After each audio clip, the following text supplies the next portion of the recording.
Amigos de VPI TV, bienvenidos a una nueva entrega de ¿Qué pasa? De norte a sur, el programa de VPI TV dedicado al análisis internacional. Como suele ocurrir cada semana, les acompaña Alejandro Linares Mendoza, periodista y analista internacional. Vamos a entrar en materia hablando sobre el 79º periodo de sesiones ordinarias de la Asamblea General de la Organización de las Naciones Unidas. Entre el martes 24 y el lunes 30 del pasado mes, la Organización de Naciones Unidas acogió en su sede de Nueva York a dignatarios de los más de 100 países que integran el sistema onusiano.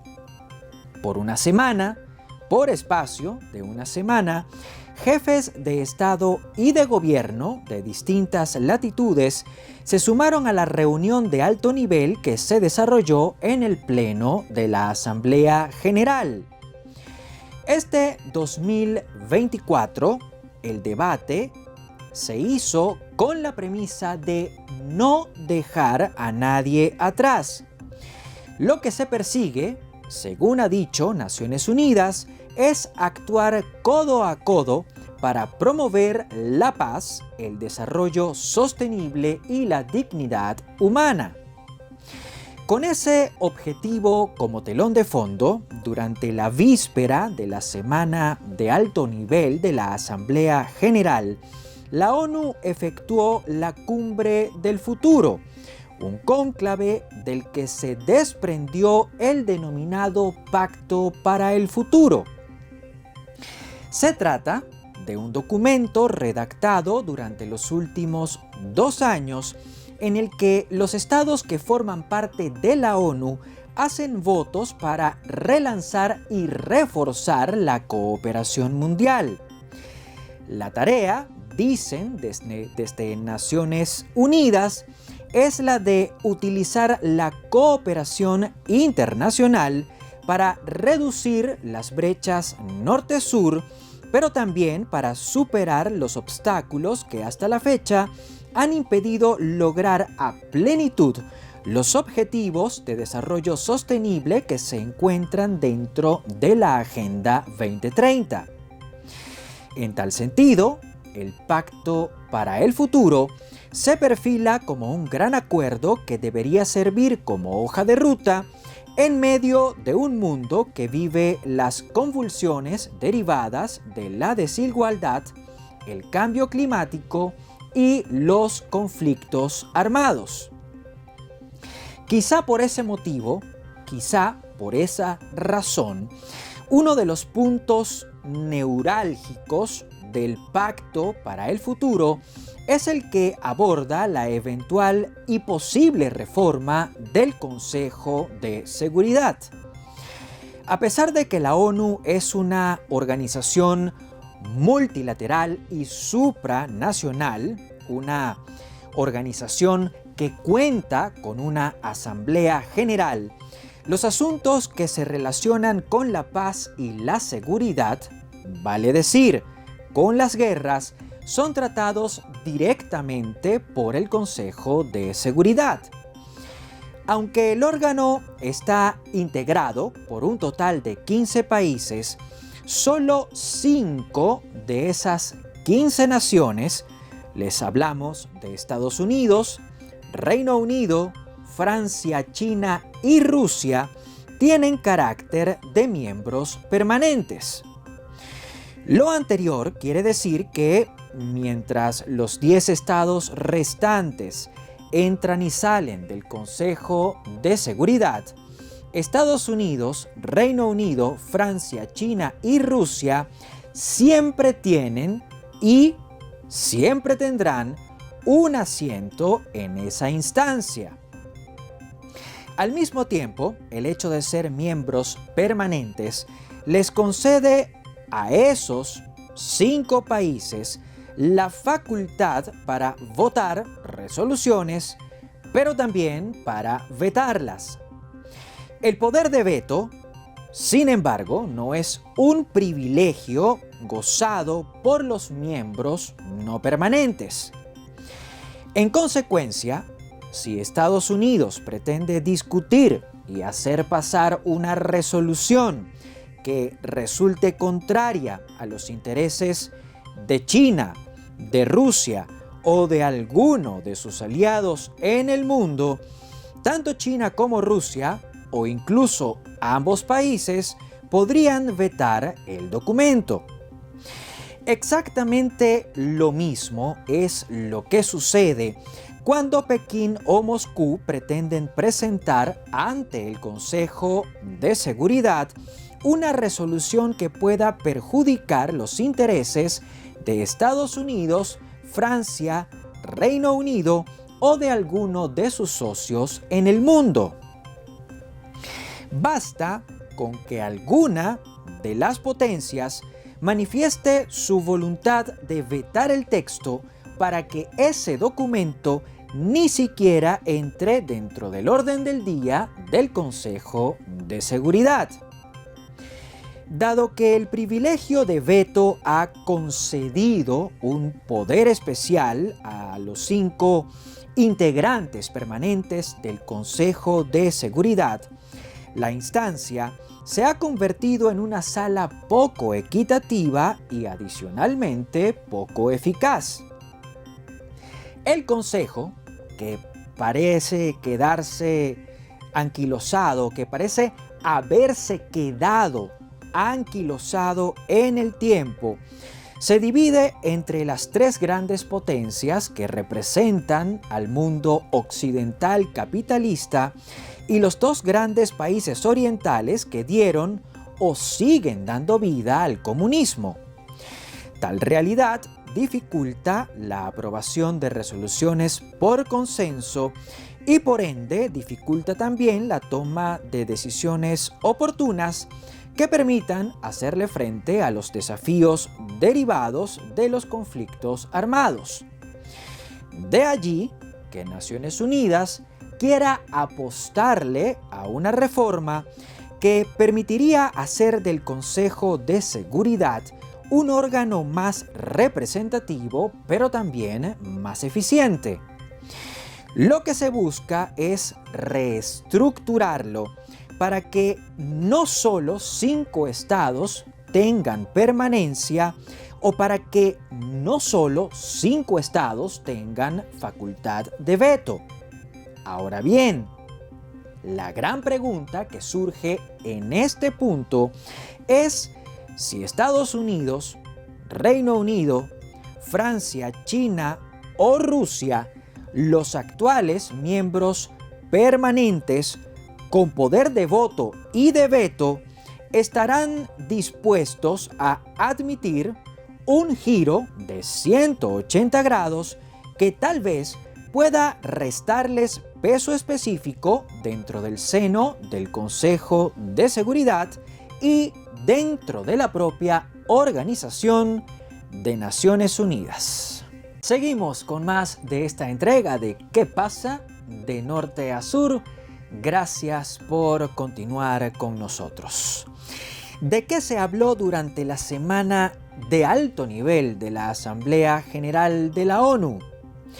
Como era de esperarse, a lo largo de los 7 días por los que se extendió la semana de alto nivel de la Asamblea General de Naciones Unidas, los jefes de Estado y de Gobierno, esos gobernantes que acudieron a la cita, se presentaron en la Asamblea General para aportar un balance acerca de los logros alcanzados en sus respectivos países.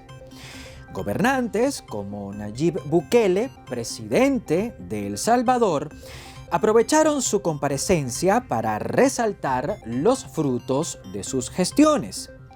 De hecho, Bukele, quien apuntó que su país era conocido como el más violento del mundo, se ufanó de haber llevado orden y progreso a la nación centroamericana. En tal sentido, el mandatario destacó el renacimiento que, según sus palabras, ha vivido El Salvador. Devolvimos las calles de nuestro país a nuestra gente y establecimos una floreciente industria turística, dijo el presidente. El jefe de Estado, quien ya no se presenta en Naciones Unidas con la irreverente vestimenta del pasado, es imposible olvidar a ese Bukele que hace años apareció en la ONU con una gorra y una chaqueta, defendió una vez más la política, o más bien su política de mano dura en contra de las pandillas. Algunos dicen que hemos encarcelado a miles, pero la realidad es que hemos liberado a millones. Ahora son los buenos los que viven libres, sin miedo, espetó el gobernante. Durante la semana de alto nivel, esta semana de alto nivel de la Asamblea General de la ONU, esa organización también fue objeto de duras críticas. Las más incisivas llegaron durante el derecho de palabra de Javier Milei, actual presidente de la República Argentina. En su aparición, el dirigente libertario acusó a Naciones Unidas de haber perdido su norte y de haber abandonado sus principios fundamentales y fundacionales. Según Milei, quien acudió por primera vez como mandatario al Foro de Nueva York, la ONU se habría dejado dominar por las fuerzas de izquierda. Ello habría hecho que la organización se escorara hacia ese lado del espectro político. En algún momento, esta organización dejó de velar por los principios esbozados en su declaración fundante, expresó Javier Milei.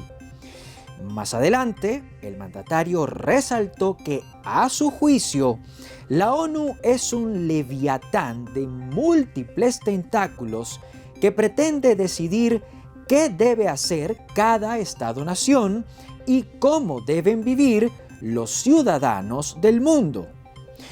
En medio de su crítica, Javier Milei insistió en que Naciones Unidas buscaría imponer, a través de la Agenda 2030, un programa de gobierno supranacional de corte socialista. Es una agenda que pretende solucionar la pobreza, la desigualdad y la discriminación con una legislación que las profundiza, reiteró el jefe de Estado. Por otro lado, el debate general también estuvo dominado por los conflictos que se libran en el mundo y que representan un riesgo para la paz y para la seguridad global. Nos referimos, en primer término, a la guerra ruso-ucraniana, una confrontación que estalló en 2022 y que ha sobrepasado los 2 años de duración. Aunque se mantuvo en un punto muerto durante casi todo 2023, el conflicto ha vuelto a acaparar titulares, sobre todo después de que las tropas ucranianas lograron ingresar al territorio ruso para hacerse con el control de varias localidades próximas a las fronteras, o más bien a la frontera entre ambos países. La captura de esos poblados no solo rompió el estancamiento, sino que le brindó aires renovados a los militares ucranianos, a sus altos mandos y a su gobierno. Al traspasar la frontera común y al apoderarse de ciudades rusas, Ucrania le dio un giro a la confrontación. En tal sentido, la guerra dejó de ser, y esto hay que reiterarlo, dejó de ser un conflicto en el que las fuerzas ucranianas, acorraladas dentro de su territorio, se dedicaban exclusivamente a mantener sus posiciones defensivas y a proteger las áreas geográficas que no estaban bajo el control ruso. De hecho, con la incursión de Ucrania a suelo ruso, las Fuerzas Armadas ucranianas pasaron a una fase de contención, o más bien, pasaron de una fase de contención a una fase mucho más ofensiva que les permitió recuperar territorios e incluso traspasar la línea fronteriza. Aunque tal logro ha supuesto un coste en términos de recursos militares, también ha representado una ganancia, una muy importante ganancia para los soldados ucranianos y para su gobierno. Al día de hoy, por ser ocupante de varios poblados rusos y por tener el control de esas ciudades, Ucrania tiene más argumentos y recursos a la hora de sentarse con Rusia a conversar sobre un eventual acuerdo de paz. El segundo conflicto, la segunda confrontación armada que salió a relucir durante el debate de alto nivel de la Asamblea General de la ONU, es el que libra el Estado de Israel contra los grupos islamistas Hamas y Hezbollah. Aunque se trata de un asunto medular para la paz, la seguridad y la defensa de los israelíes, la confrontación, iniciada, recordemos, el 7 de octubre de 2023, tras un ataque terrorista previo contra la nación hebrea, representa un riesgo para la estabilidad de Oriente Medio. En un principio, Israel libró una lucha contra Hamás. Esa ofensiva convirtió a la Franja de Gaza en un territorio completamente arrasado, provocando la muerte de más de 40.000 civiles. La operación militar de Israel en Gaza, que le ha valido al primer ministro Benjamín Netanyahu una orden de captura de la Corte Penal Internacional, tomó un nuevo rumbo hace muy poco cuando el país judío decidió extender su accionar hasta el sur y el centro del Líbano. Desde hace un par de semanas, las fuerzas de defensa de Israel han castigado Líbano y en particular al grupo terrorista islámico Hezbollah. Lo han hecho mediante acciones coordinadas, adelantadas por el Mossad, pero también mediante arremetidas aéreas. Gracias a tales ofensivas, Hezbollah ha perdido a decenas de milicianos y de manera adicional a una buena parte de su cúpula más alta. Entre los comandantes caídos destacan Hassan Nasrallah, el máximo líder de la organización terrorista. Hasta la fecha, Israel también logró neutralizar a Ibrahim Hussein Hassini y a Samir Taufik Dib, dos altos mandos que se movían muy cerca de Hassan Nasrallah. De forma adicional, la nación hebrea pudo abatir a Hassan Jalil Yassin, uno de los jefes de inteligencia de Hezbollah, así como a Nabil Kaouk y también a Ali Karaki. El primero era miembro del Consejo Central de la organización, mientras que el segundo se desempeñaba como jefe de las fuerzas de Hezbollah al sur del Líbano. Las muertes, todas estas bajas que hemos enumerado y que hemos compartido con ustedes, fueron criticadas en Naciones Unidas por países como Irán. De hecho, Masoud Pezeshkian, el presidente reformista que está a la cabeza del ejecutivo iraní, calificó las acciones de Israel como atrocidades que revelan la verdadera naturaleza del régimen israelí. Amigos de VPI TV, continuamos con más de esta entrega de ¿Qué pasa de norte a sur? Estamos llegando al final de nuestro programa y por ello no queremos dejar de abordar el papel crucial que jugó la situación venezolana durante el más reciente debate de alto nivel de la Asamblea General de la Organización de Naciones Unidas. La crisis política y postelectoral que se vive dentro de las fronteras de Venezuela se coló entre los temas abordados por los jefes de Estado y de Gobierno que asistieron a la 79ª ronda de sesiones ordinarias de la Asamblea General de la ONU.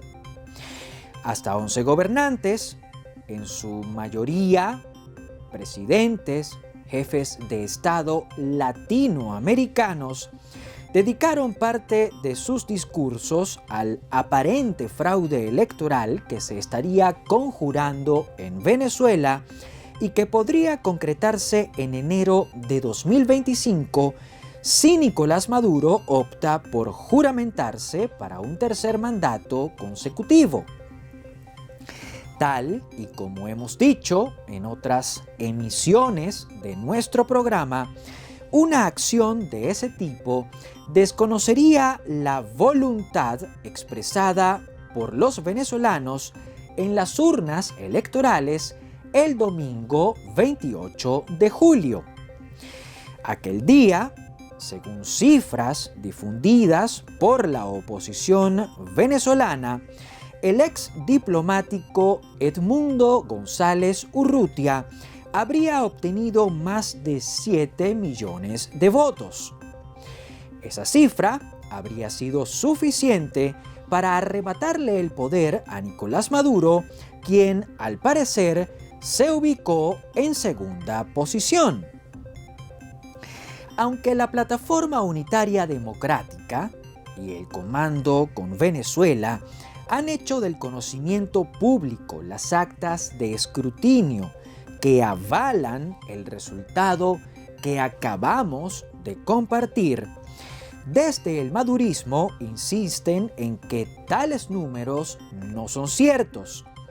Por el contrario, en Miraflores repiten una y otra vez que fue el chavismo el movimiento político que se impuso en la jornada comicial.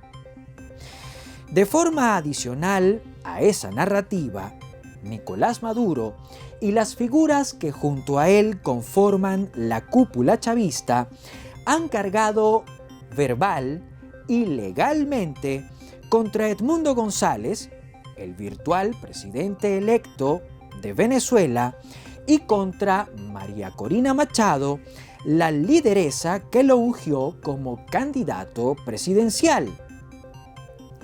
Además de los descalificativos con los que se busca ofenderles y malponerles, González Urrutia, Machado y otros dirigentes que también integran la oposición democrática han sido sometidos a detenciones injustificadas y a persecución política.